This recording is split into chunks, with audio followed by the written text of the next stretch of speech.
Welcome back to the Explainer, everyone. Let's jump right in.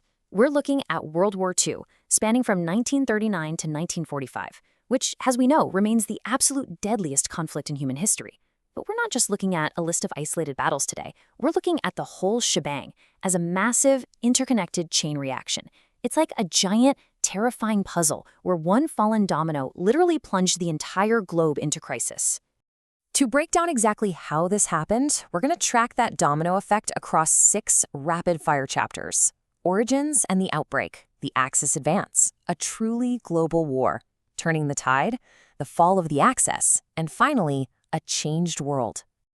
All right, let's start right at the beginning with Chapter 1, Origins and the Outbreak. Now, you know the world didn't just wake up at war in 1939, right? The heavy burdens from the 1919 Treaty of Versailles sparked this brutal economic crisis in Germany throughout the 1920s. And well, that exact environment of sheer desperation was weaponized. It directly paved the way for Adolf Hitler's rise to power in 1933. So when Germany actually invaded Poland in 1939, it wasn't some random isolated attack. It was the inevitable explosion of literally decades of simmering tension. That first crucial domino had officially fallen. Which brings us to Chapter 2. The Axis advance. So, how did they capture territory so fast?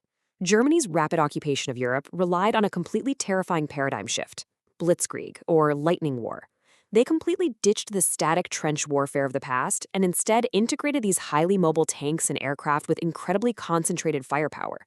The goal wasn't just physical destruction. Actually, it was psychological paralysis. They wanted to completely overwhelm enemy forces before they could even formulate a plan, a real game changer. With so much of Western Europe quickly occupied, the conflict had to take to the skies. Enter the Battle of Britain. This was a massive, high-stakes air campaign pitting the German Luftwaffe directly against British forces. And despite these relentless, devastating bombings just raining down on cities during the Blitz, British air defenses astonishingly, and against all odds, held their ground. But that leaves us with a really critical question, doesn't it? How exactly did a localized European war end up crossing entire oceans? The tension was definitely building, and the conflict was about to completely shatter its continental boundaries. Let's dive into Chapter 3, A Truly Global War. 1941 was an absolutely pivotal year. Germany decided to launch Operation Barbarossa, this massive, sweeping invasion into the Soviet Union.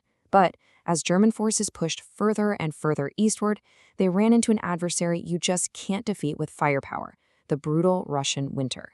The freezing, unforgiving conditions completely stalled their mighty military machine in its tracks, ripping open a devastating eastern front. Meanwhile, literally half a world away, Japan launched a surprise attack on Pearl Harbor. And this was the moment. This singular event permanently bridged 2 massive oceans, instantly pulling the United States into the fray and triggering an unprecedented U.S. military mobilization. There was no going back. The conflict was now undeniably truly global. Moving on to Chapter 4, Turning the Tide.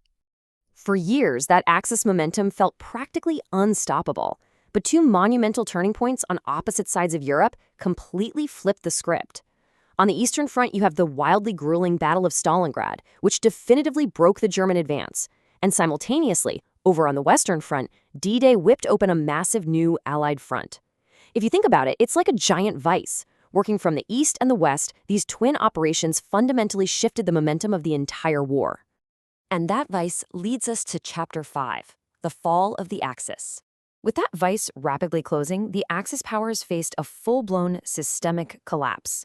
Allied forces converged directly on the ruins of Berlin, which of course culminated in Hitler's death and Germany signing the official surrender documents. But as we know, the violence wasn't quite over yet. The Pacific War raged on, eventually ending only after the devastating deployment of atomic bombs on Hiroshima and Nagasaki forced Japan to formally yield. That final, catastrophic move brought the combat of World War II to a definitive, sobering close. Finally, Chapter 6, A Changed World. The guns might have finally fallen silent, but the immediate aftermath literally birthed the modern geopolitical reality we live in today. Out of the ashes came the creation of the United Nations, specifically designed to stop future global wars, even as the tense ideological lines of the Cold War were already being drawn. Plus, those incredibly rapid technological advancements that were originally developed for sheer destruction They were quickly adapted, forever transforming civilian life. Our source material really hits the nail on the head with this summary. World War II reshaped global politics, technology, and international relations. Even today, its impact can still be seen around the world. Understanding this massive historical event isn't just about memorizing the past.